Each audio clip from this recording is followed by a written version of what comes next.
Let's talk about the big Ring of Fire fight coming up in Saudi Arabia. Tyson Fury taking on Oleksandr Usyk, the title unification fight. Every belt is on the line. The lineal title, the Ring Magazine title, and all four of the major sanctioning bodies. This is going to be a rumble, and they are hyping it up. And if it's anything like the previous big events that have gone down in Riyadh, this is going to be a banger as well. The undercard looks awesome. Tell me what you're looking forward to in all the fights, especially the main event. Well, they do things big over there, you know. That's for sure. And they do it right, you know. They do it right. And as we already know, I said it at the top of the show that me and my son are going over there. We're headed over there tomorrow, actually, to be over there. And besides wanting to be there because of the magnitude of this fight and what this fight means, not only to the fans, but to the sport itself, but the hospitality over there, the treatment over there is second to none. And we do appreciate that. And the reason I say this fight is different is, if my history is correct, I believe this is the first time that a unification heavyweight fight has taken place. It's been 25 years. I think 1999 with Lennox Lewis fighting Holyfield. I think that's the last time we had one heavyweight champion. And I always say, as the heavyweights go, the sport goes. You know, that is the head of the snake, so to speak, where in the old days, you walk down the street. I mean, boxing was not only was it huge and big in some ways, but you more readily could identify the champions because there was only one champion in every weight class. Why call it a world champion if there's more than one world champion? I mean, world champion is supposed to imply one solo, uno champion, world champion, not by world, not a couple world champion, not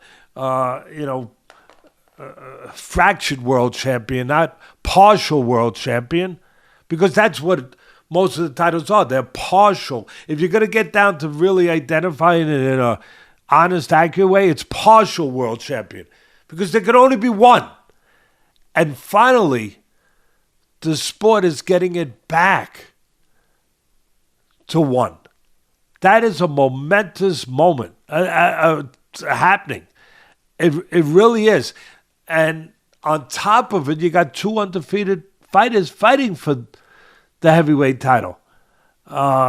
It brings to mind in some way, I'm going way back, but when Ali fought Frazier, the fight of the century, that it was, obviously labeled.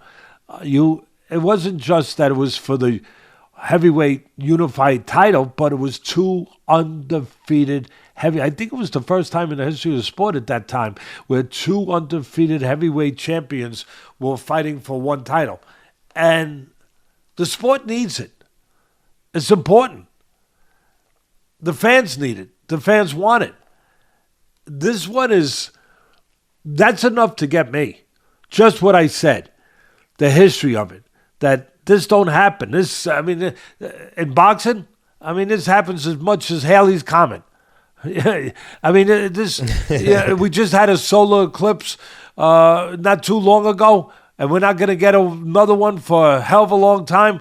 Who knows when we're going to get another one of these? Who knows? But we have it now. And it's really intriguing because of the two guys, the styles, the backstories of both guys.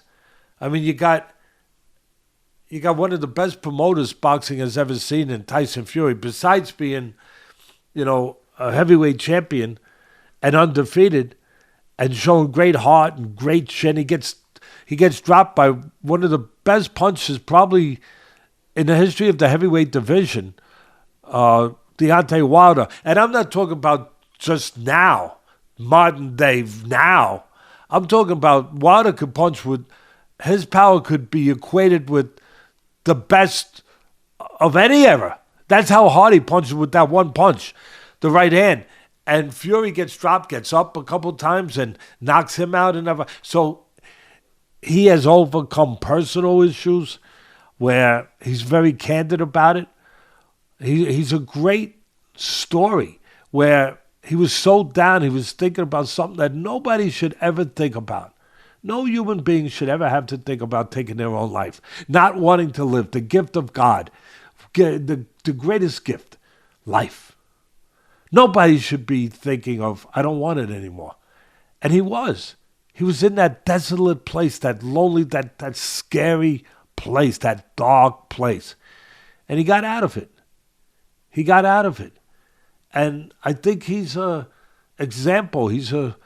For a lot of people where they think that it's too difficult when they're going through, we all go through those times, that they want to give up, should never give up. Look at this guy. He was that close to giving up, to thinking about taking his life at that point when we go back to where he was. And look where he is now. What a great, great reminder to people. No matter how down you are, there's tomorrow. Unless you say there's not. Tomorrow can't be taken away from you. You can only give it away. But it can't be taken away. That's the lesson that Fury... we got the heavyweight title and you got that kind of backdrop. And then you got the backdrop of Usyk, where he's fighting for his people of his country who have been invaded by another country, obviously by Russia. And he's a symbol of hope for those people in that war-torn country that has been just taken apart in so many ways by the bombings of, the Russian army. And he's, in many ways, Lomachenko too, but we're talking now about this fight, where he is the reminder to the people out there that have gotten to that place, that dark place where they're wondering if there's any hope. He's a symbol of that courage of the Ukrainian people, that hope of them, that you don't give up, that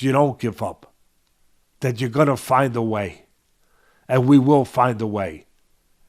And that guy is one of us, and he's reminding us of how you find that way, how you behave when those moments come. Not just how you fight, but how you behave. For me,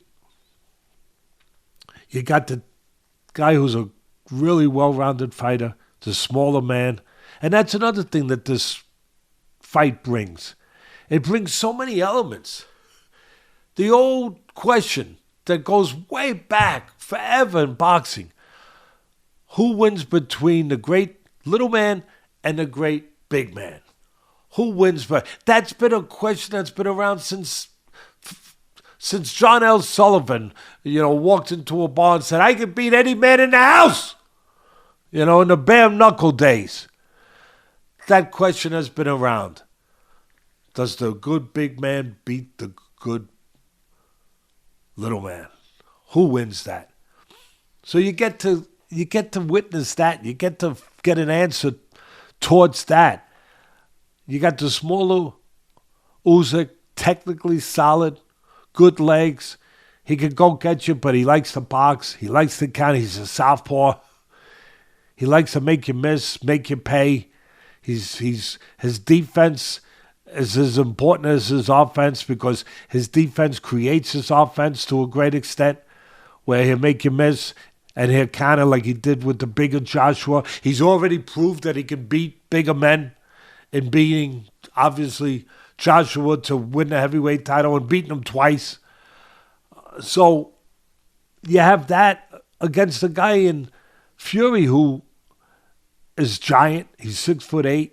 He can get close to 300 pounds. I don't know what he's coming in for this fight, but 260, He looks good. Yeah. I don't know what his weight looks like, but his face looks. I mean, he looks young. He looks fit. He looks really good. Well, he's ready compared to what he can look. He's definitely ready. He's ready, and there's other elements to this fight. There's intangibles. There's nuances. There are different elements to it. I'm going to touch on, besides the obvious of the technique of each fighter, the physical talents of each other.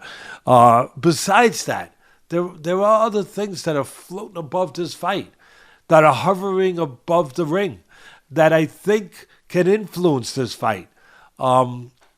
X factors, if you will. But before I get to that, you got Fury, this big giant of a man who's very agile. He can box. He won his first title against Klitschko, a great puncher, former champion, by using his legs, by boxing. Then he goes and beats Wilder by walking him down.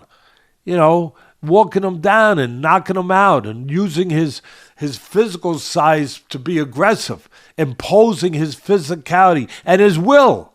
The same will that kept him alive, that didn't allow him to say, I'm giving up. I'm giving up when he was spiraling downwards, when he was going through that period in his time with alcohol and drug abuse.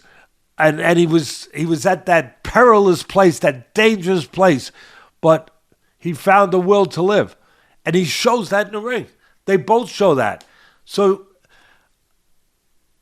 for me, Fury is his option. Does he use his size to box on the outside? I would. To use the jab, to control Usyk. Don't give Usyk a chance to counterpunch. Keep him on the outside. Remember when Oscar De La Hoya fought Mayweather? For me, the reason Oscar was a terrific fighter, but he would always screw up the big fights. Something would go wrong. He'd always make a bad decision, like in the Trinidad fight. He's winning the fight. He decides to take off and run the last 3 rounds. Well, he would always do something to sabotage himself in the big fights.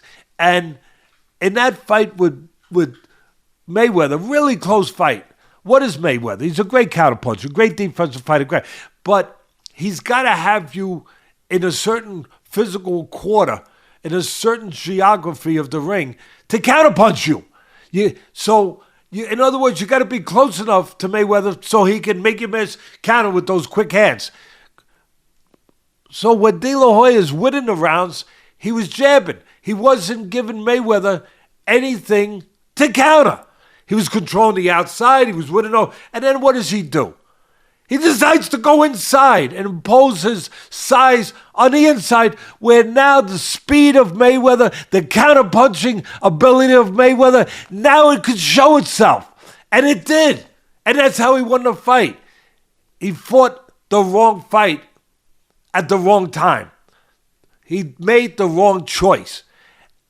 I think that it's going to be very important what choice Fury, who has a lot of choices. I just said he could go walk in, impose his physicality, or he could control with the long jab, control the outside, and not give Usyk, a really good counterpuncher, a chance to counter him.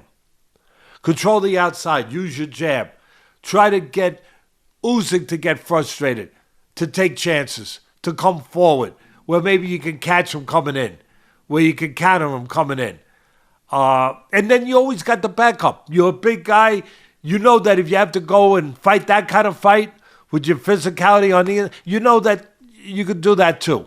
But for me, the game plan would be for Fury to control the outside, use the jab, stay away from the strength. Don't allow Usyk to use his strength.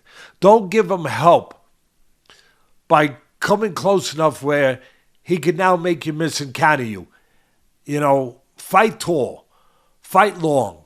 For me, that would be the way I would go. For Usyk, well, one thing about Usyk, and Fury too, one of the greatest things he's done his whole career, since the amateur, when he won the gold medal, when he went up to in the pros and he won the cruiserweight title and unified all the titles, the one thing that's been consistent with Usyk that he really does well, he knows how to win.